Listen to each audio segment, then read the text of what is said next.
ภัยทั้งหลายที่ผ่านพ้นไปนั่นสุขบ้างทุกข์บ้างมันเป็นธรรมชาติของชีวิตแต่ขอทั้งวัดทั้งบ้านทั้งราชการทั้งโรงเรียนครูบาอาจารย์ได้สมัครสมานสามัคคีกลมเกลียวอย่าแตกความสามัคคีกันรู้รักสามัคคี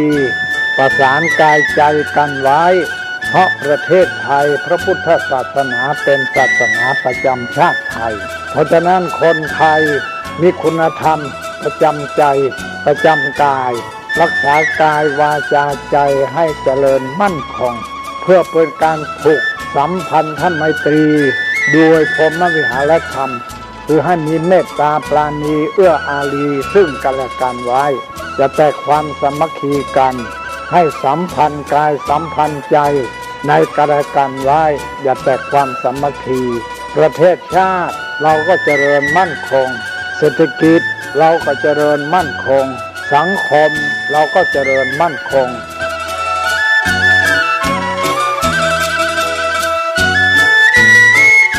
ธรรมะข้อคิดจากพระเดชพระคุณท่านเจ้าคุณพระเทพวิสุทธิคุณด้วยความปรารถนาดีจากสถานีวิทยุพระพุทธศาสนาคลื่นธรรมะเพื่อประชาชน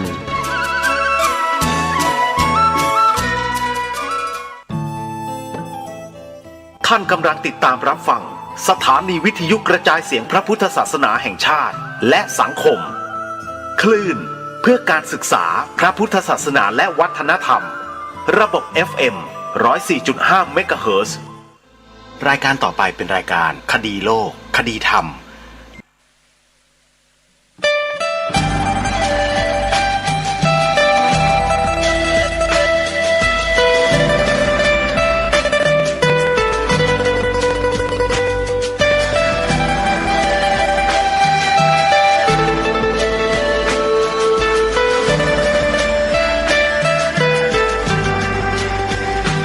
กล้าคิด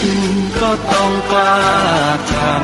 ำอย่ากลัวถ้าทำความดีเป็นศึกษาปัญหาให้ทันท่วงทีเมืองไทยจะพัฒนากว่านี้รายการดีๆคดีโลกคดีธรรมขอรำพันบรรยายความคิดเครื่องหมายแห่งสีทั้งสามงามถนัดขาวคือบริสุทธิ์สีสวัสดิ์หมายพระไตรรัตน์และธรรมะคุ้มจิตไทยแดงคือโลหิตเราใสซึ่งยอมสละได้เพื่อรักษาชาติศาสนาน้ำเงินคือสีโสภาอันจอมประชาถ้าโปรดเป็นของส่วนองค์จากริ้วเข้าเป็นไตรรงค์จึงเป็นสีธงที่รักแห่งเราชาวไทยทหารอวตารนำไปยงยุทธวิชัยวิชิตก็ชูเกียรติสยามประเทศไทยที่เจริญมั่นคงมาได้จนถึงทุกวันนี้มิได้เกิดขึ้นจากความหวาดกลัวอย่างคลาดเขลาแต่บรรพบุรุษไทยของเราทุกยุคทุกสมัยล้วนแต่มีความกล้าหาญและชาญฉลาดปกป้องเอกราชสร้างชาติให้เกิดความมั่นคงโดยมีธงแห่งพระไตรรัตน์เป็นเครื่องนำชัยจึงเป็นที่มาที่ไปของรายการคดีโลกคดีธรรมกล้าคิดก็ต้องกล้าทำอย่ากลัวถ้าทำความดีเร่งศึกษาปัญหาให้ทันท่วงทีเมืองไทยจะพัฒนากว่านี้รายการดีๆคดีโลกคดีธรรมรายการดีๆคดีโลกคดีธรรม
ศุกร์ที่ 22 เมษายน พระพุทธศักราช 2565 รายการคดีโลกคดีธรรมมาพบกับท่านผู้ฟังเป็นปกติวันจันทร์ถึงวันศุกร์และวันเสาร์อาทิตย์ทางสถานีวิทยุแห่งนี้ท่านผู้ฟังสามารถดาวน์โหลดแอปพลิเคชันวิทยุพุทธศาสนาทั่วไทยเพื่อติดตามรับฟังรายการนี้ได้ทุกวันท่านสาธุชนสามารถบอกให้ผู้อื่นดาวน์โหลดแอปพลิเคชันนี้ไว้ในโทรศัพท์มือถือได้และผู้ที่บอกได้บุญทั้งกลางวันและกลางคืนเพราะว่าแอปพลิเคชันนี้ได้เผยแผ่ธรรมะตลอด24 ชั่วโมงใครก็ตามที่เราแนะนำให้ดาวน์โหลดแล้วเปิดรับฟังถ้าเขาเปิดฟังเมื่อไหร่ได้ความรู้ความเข้าใจในธรรมะเมื่อใดอานิสงส์แห่งบุญก็จะตกถึงผู้ที่บอกนั้นด้วยนี่คือการได้บุญแบบง่ายๆที่เราสามารถทำกันได้เพราะฉะนั้นอย่าลืมแนะนำบอกต่อให้ดาวน์โหลดแอปพลิเคชันที่ชื่อว่า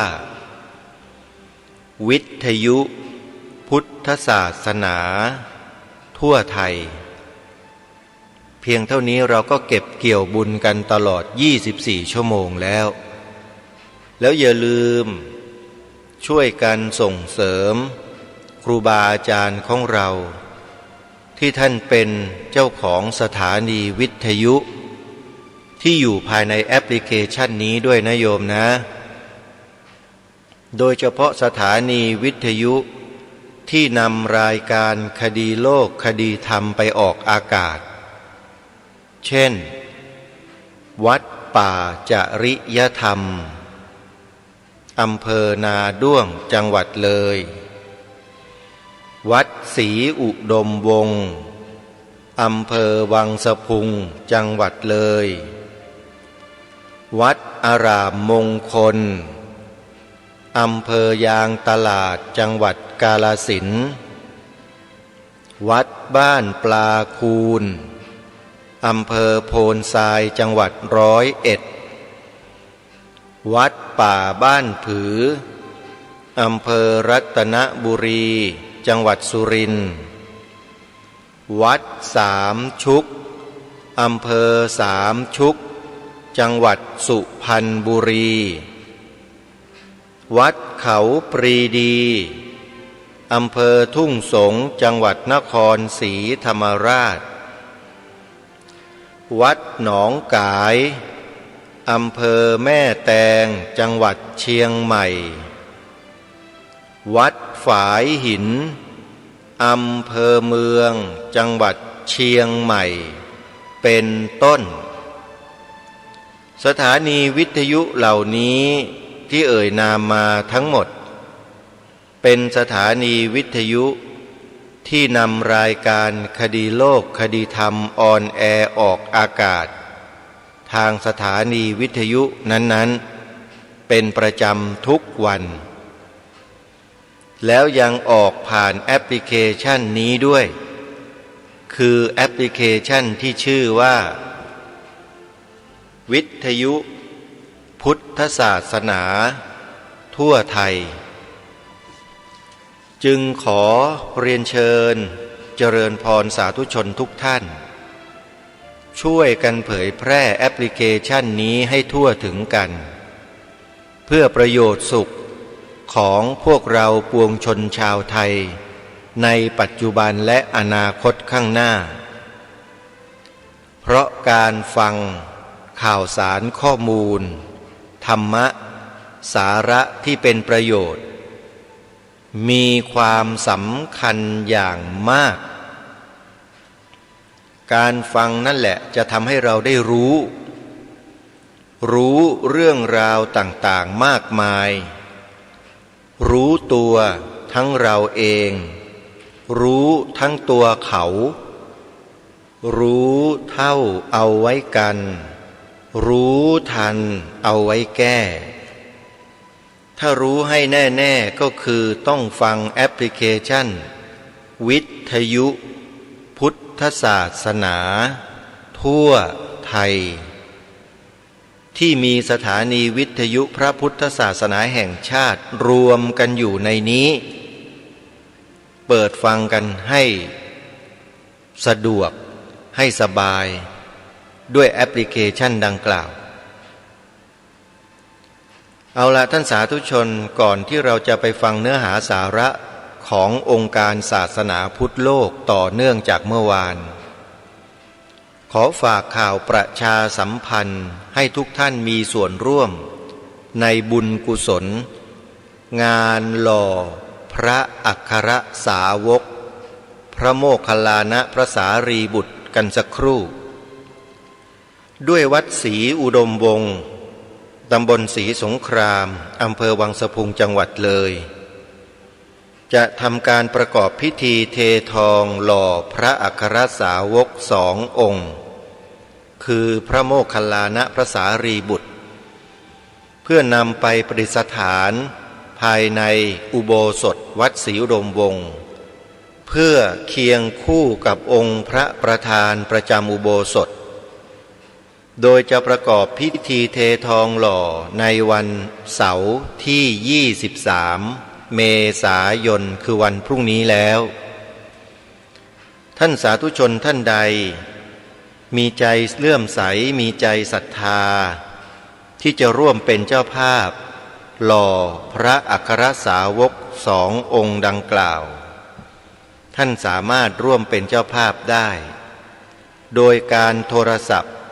เพื่อร่วมบุญสอบถามรายละเอียดได้ที่089-840-4968และ093-085-1122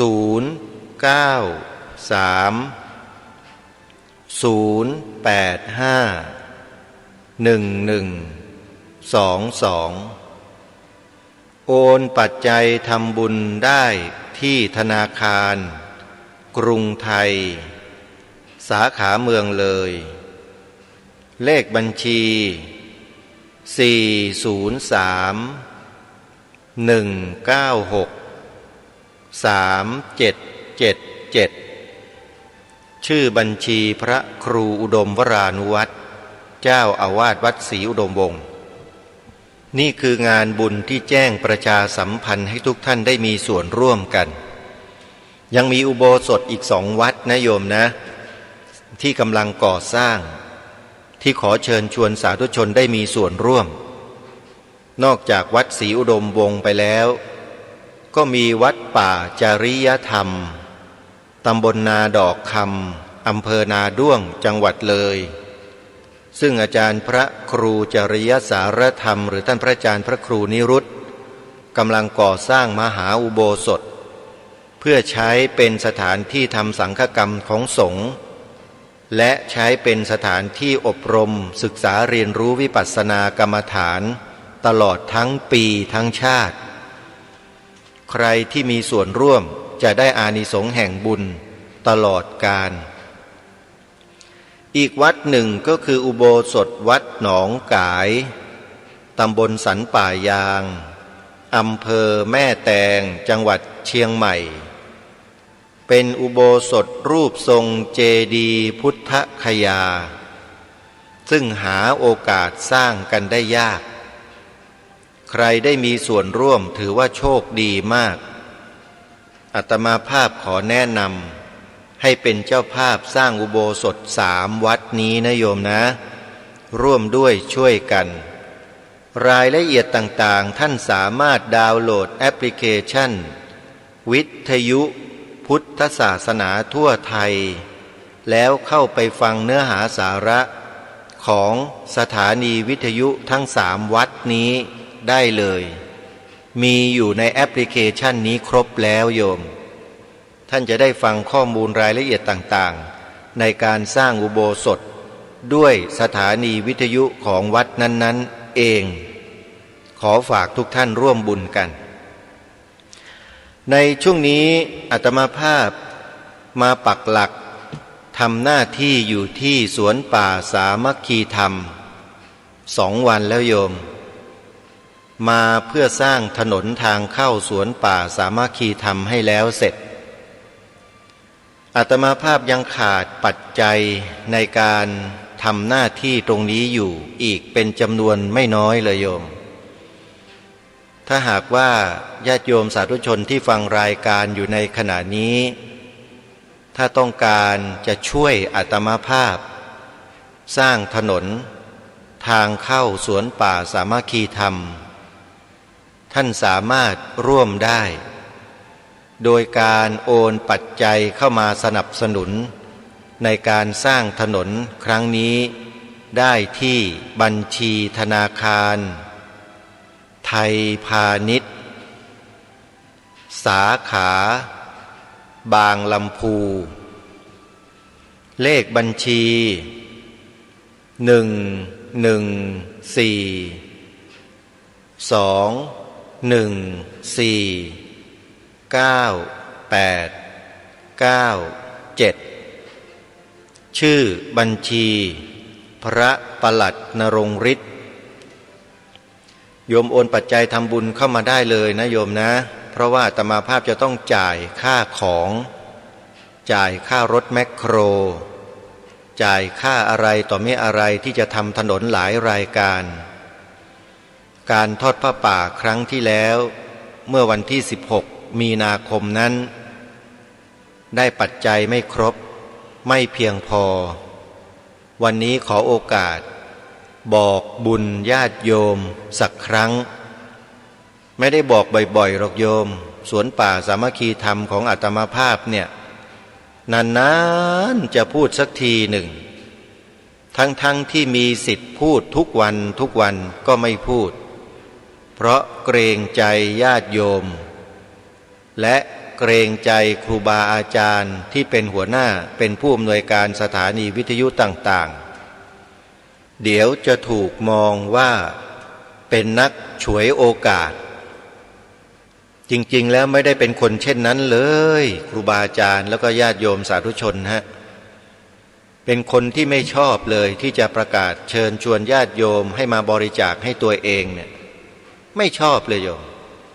เป็นคนที่มีนิสัยแปลกคนอื่นเขาสร้างเอาบอกบุญบอกบุญเอาทุกวันทุกเวลาทุกชั่วโมงแต่สวนป่าสามัคคีธรรมนี่เงียบไม่ปริปากพูดถึงตัวเองเลยเพราะเกรงใจอันนี้พูดตรงๆนะฮะเกรงใจแต่ถ้าจะบอกก็บอกเพียงแค่ครั้งเดียวนานๆครั้งจะบอกสักครั้งหนึ่งตอนนี้อาตมาอยู่ที่สวนป่าสามัคคีธรรมหลายวันใครที่อยู่จังหวัดสุรินทร์จะเดินทางมาบริจาคทำบุญสร้างถนนด้วยตัวเองก็มาที่สวนป่าสามัคคีธรรมได้เลยยังอยู่ประมาณเกือบอาทิตย์หนึ่งโยมน่าจะได้กลับก็ประมาณวันที่1 พฤษภาคมนะประมาณนั้นต้นเดือนพฤษภาใครที่จะร่วมทำบุญสร้างถนนก็มาได้ถ้ามาได้นะ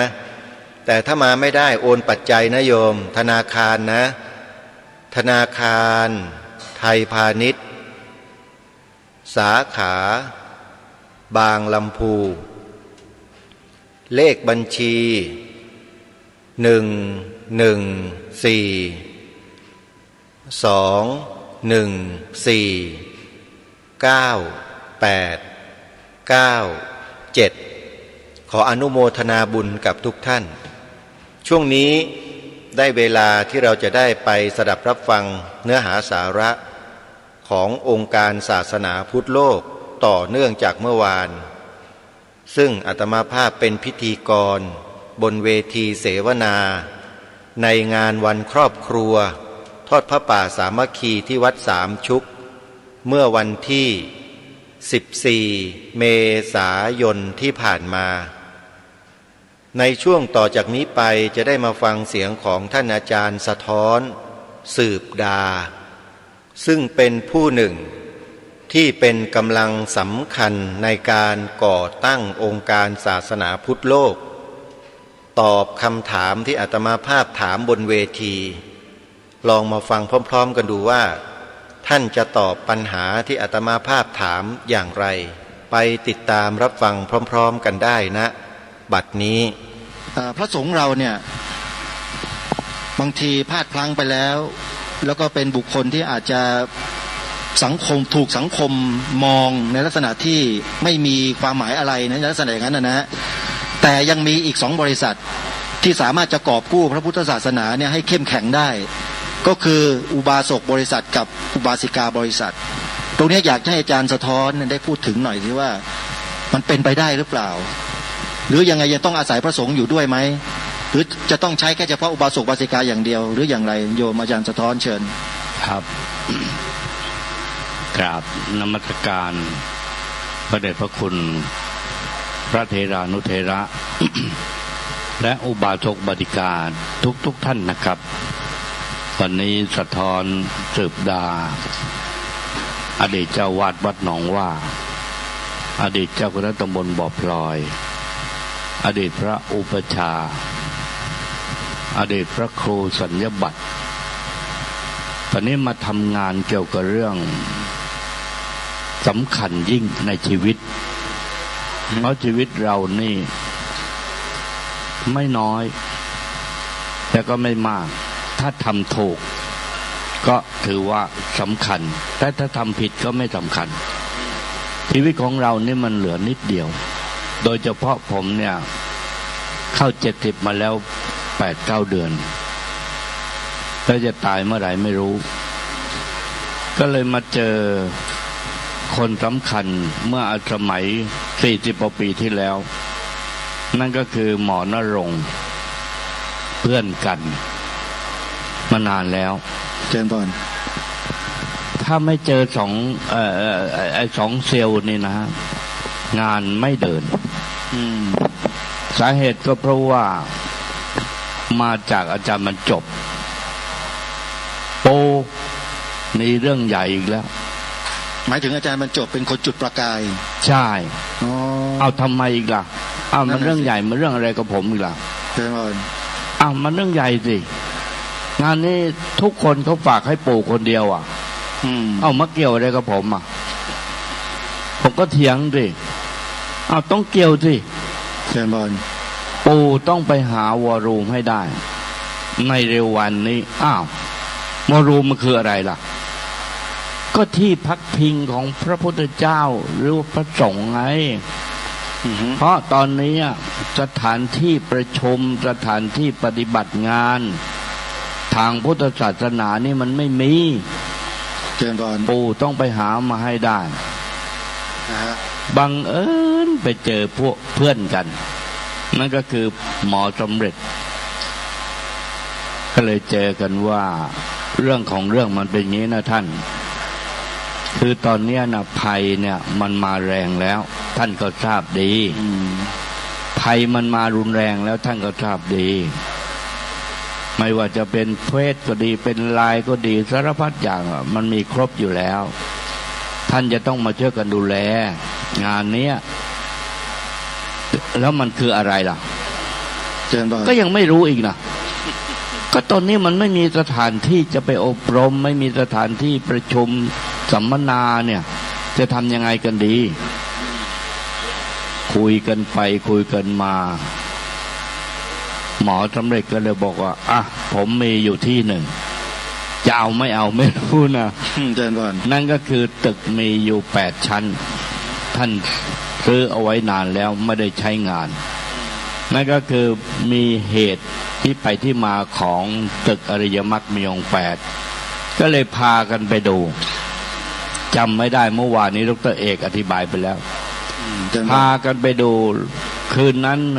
คุยกันตี 1หรือตี 2ไม่ทราบ คุยกันอย่างดีเรียกว่าอย่างดีเลยทีเดียวทีนี้พอคุยกันไปคุยกันมาเนี่ยเจ้าของตึกยุ่งอีกแล้วทำไมถามว่าอาจารย์ท้อนเนี่ยเอาจริงหรือเปล่าเนี่ย ถามเลยนะ ถามเลยนะ เชิญบอล แล้วอาจารย์จะท้อนว่าไง อ้าวมาท้าอีกแล้ว นี่นักเลงมังการน่ะ เชิญบอล นักเลงมังการเนี่ยจะมันจบนี่ยอมรับนะ ก็เลยบอกว่าเอาแน่นอน แต่ขอเวลาสักนิดหนึ่งเพราะว่าจะต้องรวมสมัครพรรคพวกว่าเราควรจะทำอย่างไร ควรจะรวมตัวกันอย่างไรดี เชิญบอล นี่ก็เร่งตะพึด ใจร้อน เร่งตะพึด เอาไม่จริงนี่นะ เชิญบอล เอาไม่จริงนี่นะแล้วเมื่อไรจะเอาสักจริงจริงสักทีแล้วงั้นน่ะนี่ก็เลยเป็นเหตุที่ไปที่มาของเรื่องการก่อตั้งองค์การศาสนาพุทธโลก ใช่แล้วก็ได้อาคารได้ตึกของคุณหมอ ใช่เป็นที่ทำการ ใช่หรือวอลลุ่มนั่นเองก็เลยคุยโทรบอกกับหลวงพ่อพระครูสุวรรณวิจิตรเป็นองค์แรกทำไมถึงต้องหลวงพ่อด้วยล่ะ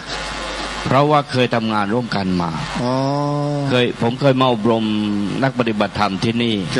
มาหลายครั้งมาเคยบรรยายธรรมะอยู่แล้วก็ออกสถานีวิทยุคือเห็นความมุ่งมั่นของท่านก็เลยคิดว่าหลวงพ่อนี่น่าจะไปได้ต่อมาก็เลยถามทัตพลทำมาพักดีท่านทัตพลมันเป็นอย่างนี้แล้วนะมันเป็นยังไงก็เลยบอกว่ามันมีตึก8 ชั้นเพื่อนกันมอบให้จะเอาหรือไม่เอาว่านะท่านทัตพลก็รับปากทันทีเอาสิ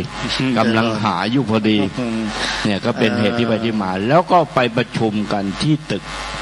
ก็มีด้วยกันหลายท่านด้วยกันนะก็เลยในที่สุดก็ตัดสินใจว่าคนนั่นก็จะเอาให้เป็นมูลนิธิคนนั่นก็จะให้เป็นชมรมคนนี้ก็จะให้เป็นองค์กรสารพัดอย่างแต่ท่านทัตพลตัดสินใจฟันโชะเลยไม่ได้เพราะองค์อะไรต่างๆเนี่ยมันมีกำหนด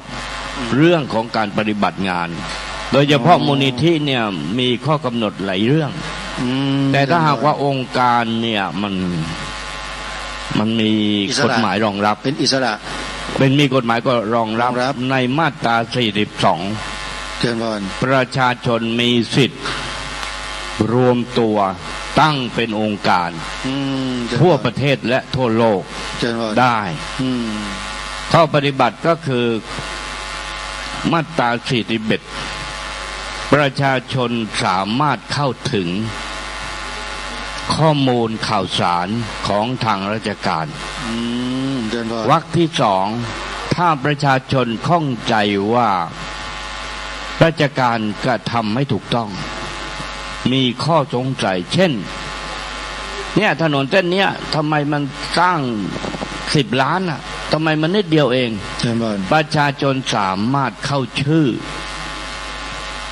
ส่งไปหาหน่วยงานนั้นๆสอบถามว่าทำไมจึงแพงนักนะและถ้าหากว่าสอบไปแล้วเนี่ยเขาต้องรีบตอบโดยเร็วไวและถ้าหากว่าเราข้องใจกว่านั้นคือว่าข้อนี้น่าจะทุจริตเราสามารถที่จะกล่าวทุกข์ให้โทษกับหน่วยงานนั้นๆได้ทันทีมอบรางวัลให้นั่นก็คือมาตรา157ได้ทันทีทันทีเลยทันทีได้เลยนี่ข้าราชการนี่กลัวมาก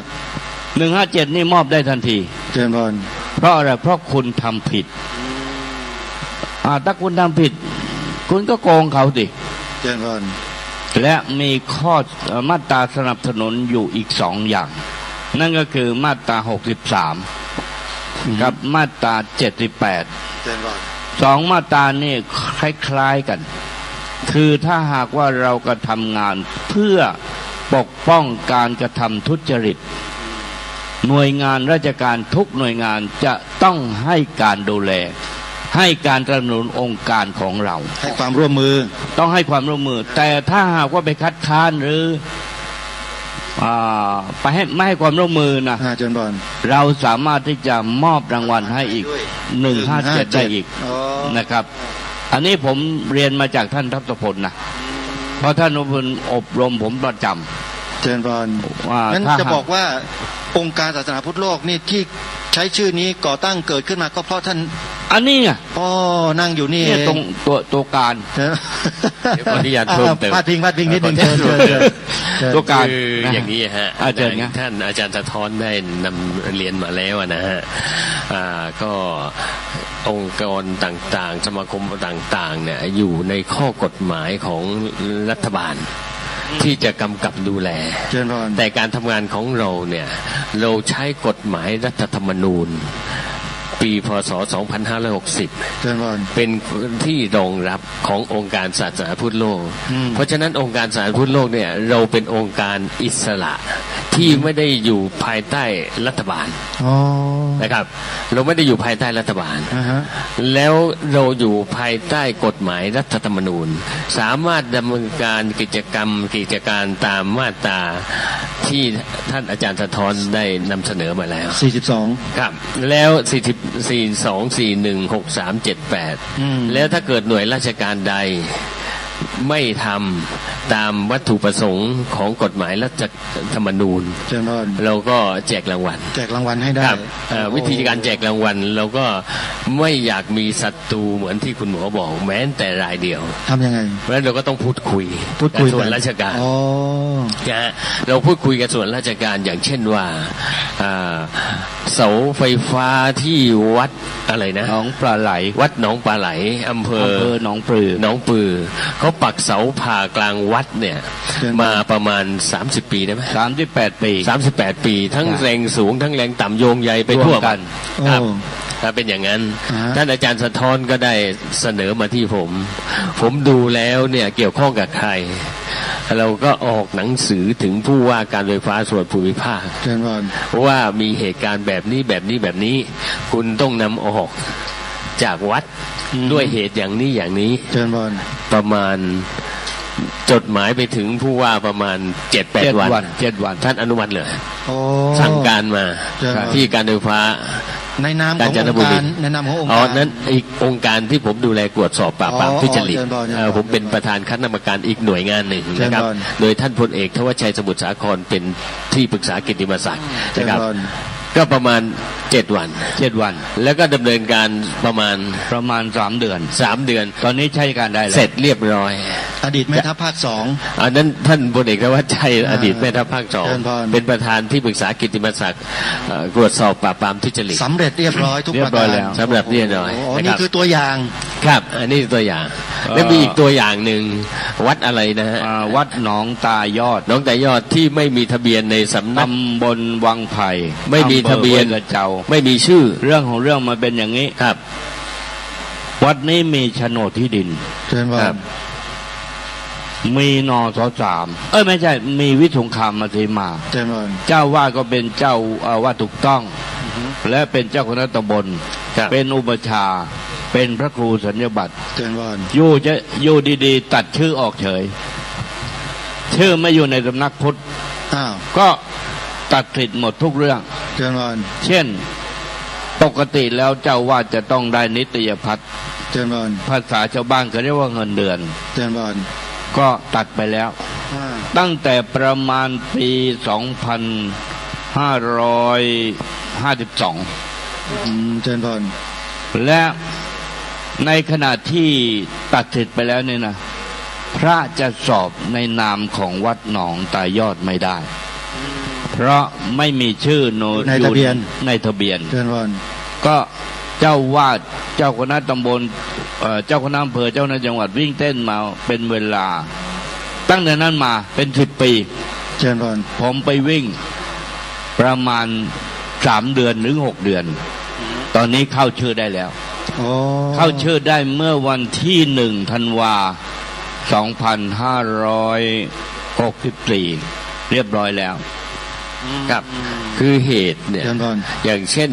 ที่มีองค์การศาสนาพุทธโลก คือพระและก็ศาสนาพุทธศาสนา และประชาชนพี่น้องทั้งหลาย ที่จะบำรุงพุทธศาสนา แต่จะเข้าถึงส่วนราชการกรมกองการศาสนาหรืออะไรก็ตามเกี่ยวกับศาสนาของราชการ เชิญพร บางวัดเข้าไม่ถึงบางวัดเข้าถึงนะฮะ แล้วก็เกิดช่องว่างระหว่างกลาง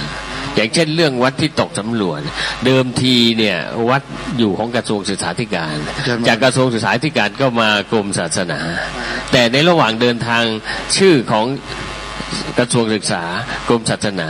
ตกหล่นได้อย่างไรการตกหล่นตรงนี้ใครเป็นคนดำเนินการวัดทราบไหมไม่ทราบส่วนรายการทราบบ้างไม่ทราบบ้างกับก็เกิดปัญหาอย่างเช่นที่ว่านี้ท่านอาจารย์สะท้อนก็นำเสนอมาพอนำเสนอมาก็ต้องเราในฐานะคนกลาง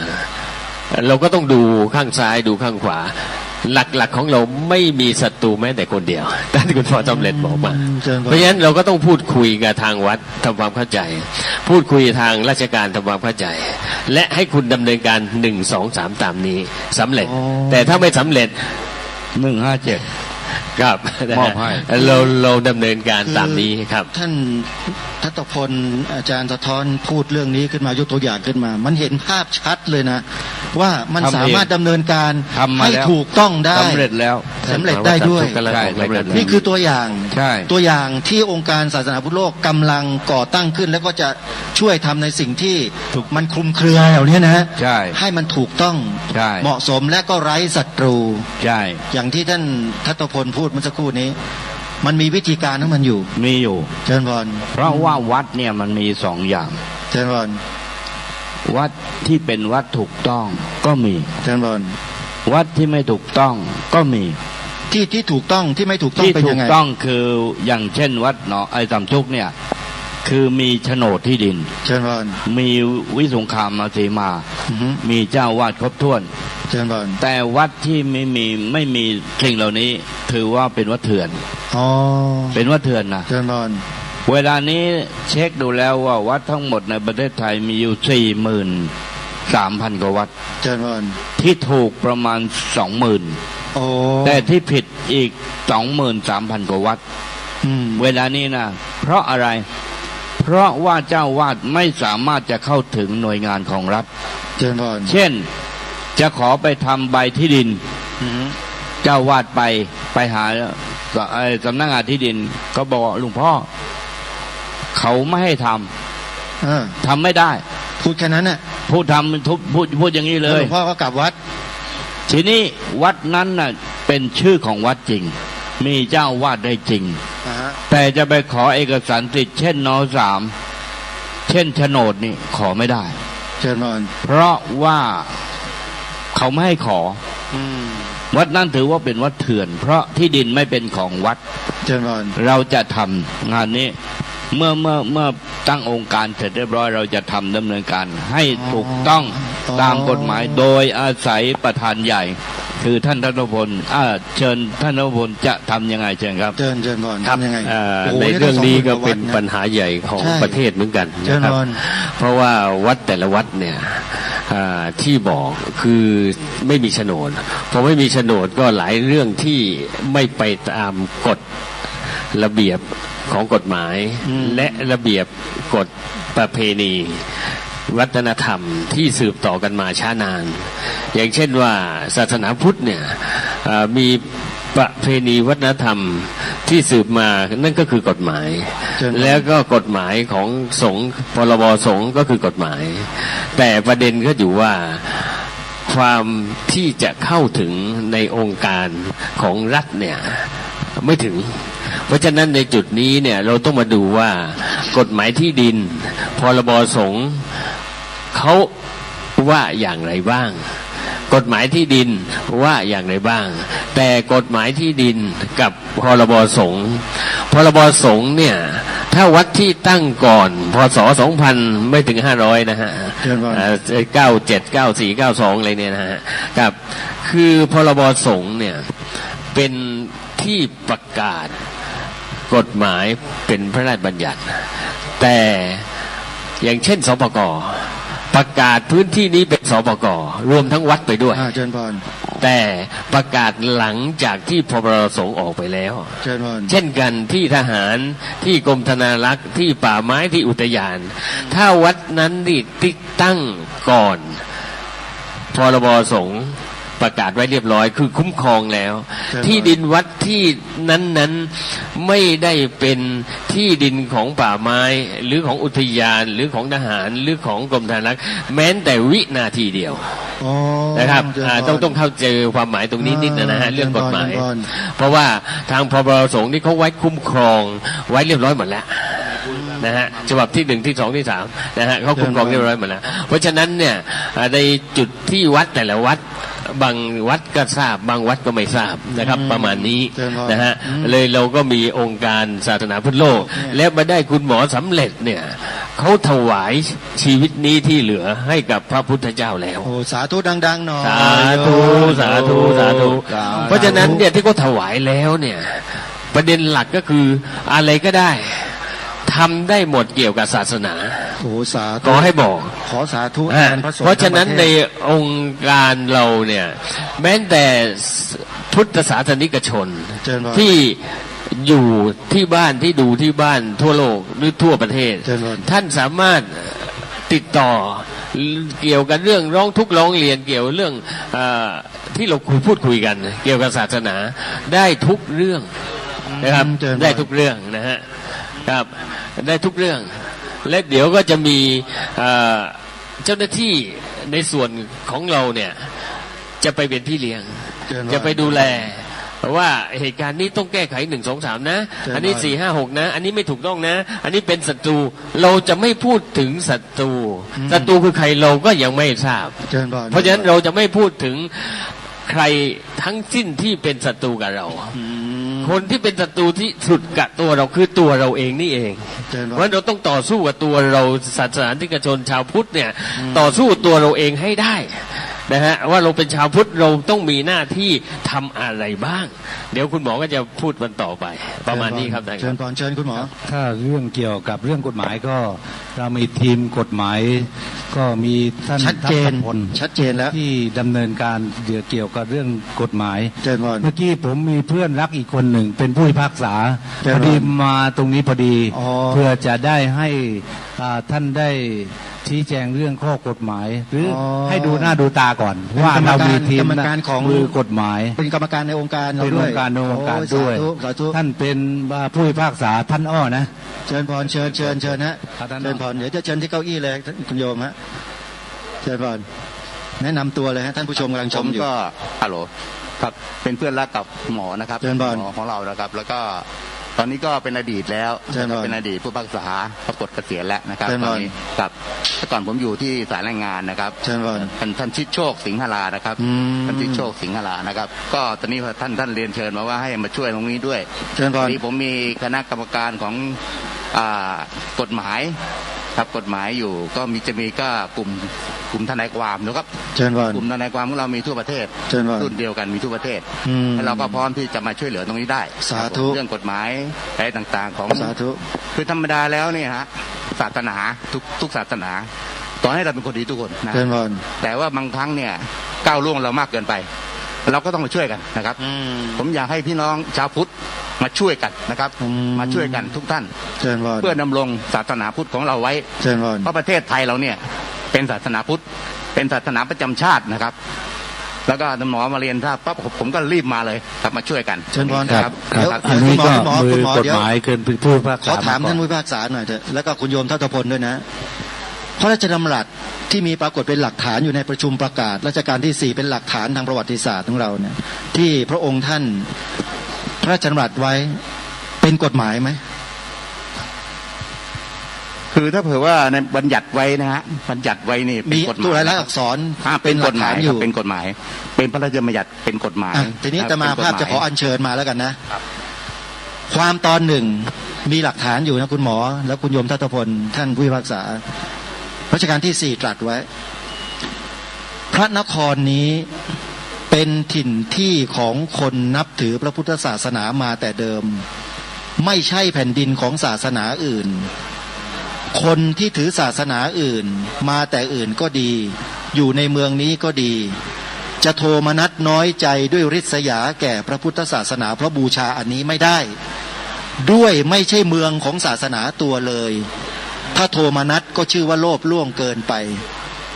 ข้อนี้เราสามารถนำมาอ้างในการทำงานขององค์การศาสนาพุทธโลกได้หรือเปล่า ผมว่าตัวนี้นะฮะก็ได้เจริญพรครับได้มากๆเลยเจริญพรเพราะว่ามันเป็นบัญญัติอยู่แล้วแล้วก็เป็นกฎหมายออกมาแล้วด้วยคุณโยมทัตพลจะมีอะไรที่จะครับคืออย่างนี้นะที่ผมพูดไปเมื่อกี้กฎหมายที่บัญญัติออกเป็นลายลักษณ์อักษรกฎหมายที่ขนบธรรมเนียมประเพณีจารีตประเพณีครับจารีตประเพณีเพราะฉะนั้นผมใช้คำว่าทำได้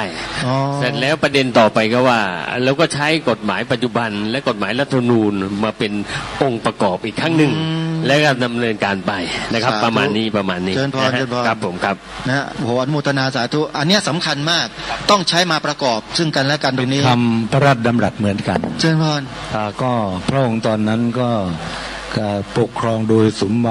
มบูรณ์ญาณาสิทธิราชเชิญพรใช่ถือว่าเป็นคำจัดที่เป็นกฎหมายมาเหมือนกันเชิญพรเป็นกฎหมายจารีตประเพณีนะท่านนะโยมทัตพลนะฮะแล้วก็โยมท่านผู้พิพากษาสามารถนำมาประกอบกันได้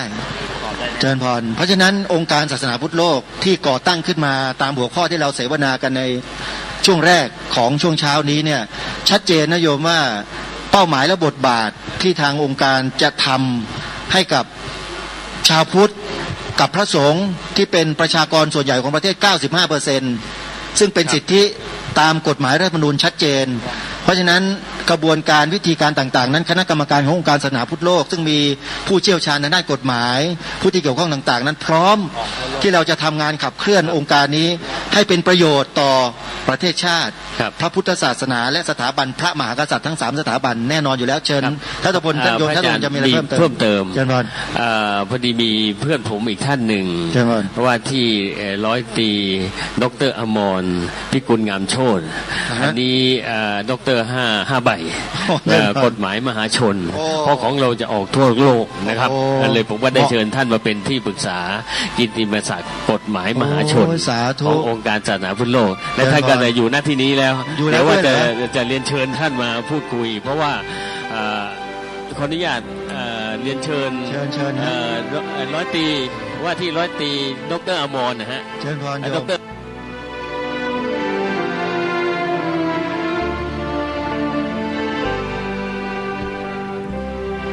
ท่านสาธุชนท่านผู้ฟังทุกท่านเนื่องด้วยเวลาของทางรายการของเรามีกำหนดอาตมาภาพจึงตัดสัญญาณมาที่ผู้ดำเนินรายการเพื่อมาสรุปในช่วงท้ายก่อนที่จะล่ำลารายการกันไปในวันนี้ท่านสาธุชนได้ฟังการเสวนาที่ได้เปิดออกอากาศให้ท่านสาธุชนได้ฟังไปเมื่อสักครู่นี้เชื่อว่าท่านผู้ฟังที่เป็นครูบาอาจารย์พระสงฆ์เจ้าคณะพระสังฆาธิการก็ดีญาติโยมสาธุชนที่เป็นพุทธบริษัททั้งหลายก็ดีก็คงจะมองเห็นภาพในอนาคตที่องค์การศาสนาพุทธโลกจะเข้าไปดำเนินการอย่างชัดเจนนี่คือองค์การที่เกิดขึ้นใหม่ล่าสุดแล้วก็กำลังดำเนินการตามที่คณะกรรมการหลายๆท่านได้พูดคุยกันบนเวทีเมื่อวันที่14 เมษายนที่ผ่านมาที่วัดสามชุกอำเภอสามชุกจังหวัดสุพรรณบุรีหลวงพ่อพระครูสุวรรณวิจิตรท่านมีความปราบปลื้มยินดีในงานนี้เป็นอย่างยิ่งแล้วท่านก็มีกำลังใจในการต่อสู้เพื่อพระพุทธศาสนาเพื่อชาติบ้านเมืองเพื่อสถาบันพระมหากษัตริย์ต่อไปเป็นกำลังใจเป็นอย่างดีทีเดียวเจ้าคณะพระสังฆาธิการวัดวาอารามต่างๆถ้าหากว่าท่านประสบปัญหาทางข้อกฎหมายเกี่ยวกับการขึ้นทะเบียนเป็นวัดท่านติดต่อมาที่องค์การศาสนาพุทธโลกได้เลยจะติดต่อจะหาข้อมูลได้อย่างไรท่านเข้าไปใน YouTube แล้วพิมพ์คำว่าดีทีวีแล้วท่านก็เปิดคลิปเหล่านี้ดูรายละเอียดเบอร์โทรศัพท์ต่างๆจะอยู่ที่หน้าจอของ YouTube ท่านสามารถกดเพื่อสอบถามรายละเอียดพูดคุยได้ด้วยตัวของท่านเองทีเดียวเดี๋ยววันพรุ่งนี้ เรามาติดตามรับฟังเนื้อหาสาระกันต่อซึ่งทางคุณโยมทัพทพลกำลังเชิญเพื่อนที่เป็นนักกฎหมายอีกท่านหนึ่งคือท่านดร.อมรท่านจะได้มาปรารภและพูดอะไรต่างๆเกี่ยวกับในข้อกฎหมายให้เราได้ฟังกันวันนี้เวลาของรายการหมดลงแล้วอาตมาภาพต้องขอสมมุติยุติไว้แต่เพียงเท่านี้พบกับรายการได้ใหม่ในวันพรุ่งนี้ขอความสุขความสวัสดีในธรรมแห่งองค์สมเด็จพระบรมศาสดาสัมมาสัมพุทธเจ้าจงปรากฏเกิดมีขึ้นในจิตใจของท่านผู้ฟังทุกท่านทุกคนเทินขอเจริญพรกล้าคิดก็ต้องกล้าทำอย่ากลัว